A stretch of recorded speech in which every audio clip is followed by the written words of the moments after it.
We are actually using a mirror design to come up with the entrance arch instead of conventional like printed backdrop. The infinitor mirror, right? Yeah, correct.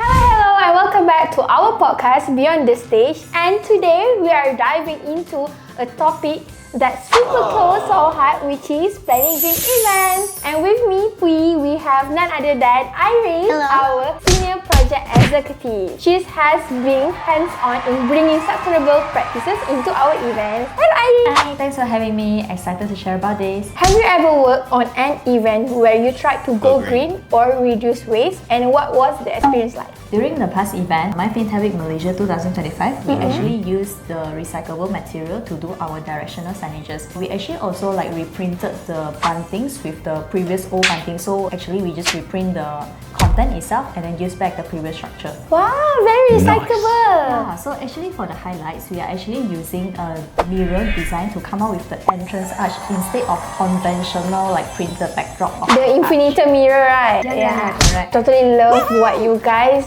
did for the My Fintech Week. Very practical but yet impactful. Okay, so tell us what are simple ways but impactful to make the events more eco-friendly. We also have ESG on the room signages. So if let's say the room already have a TV, we would just use the TV to display the signage digitally instead of having to print it. For example, hotels like Hilton KL, they actually already have the system to redistribute surplus food or food waste. Wow, I really love the ESG ideas that you guys implement. Okay, so let's be real. What are the biggest challenges that you guys have in actually executing these sustainable practices? Well, the truth is, resources are still quite limited. Some sustainable can be costly, and relatively in Malaysia, it's still a new space. That's why awareness is so important. We need clients, vendors, and participants to understand that it's not just one event, it's about a long-term impact. So when everyone's on board, it becomes more easier to implement these green practices together, right?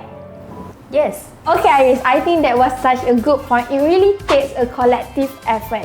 And thank you so much for sharing your experience, giving tips on what it looks like to plan more greener and sustainable events. Thank you for hanging out with us in the Beyond the Stage. Don't forget to like, share, and comment what topic we should cover next. See you in the next episode. Bye! Bye!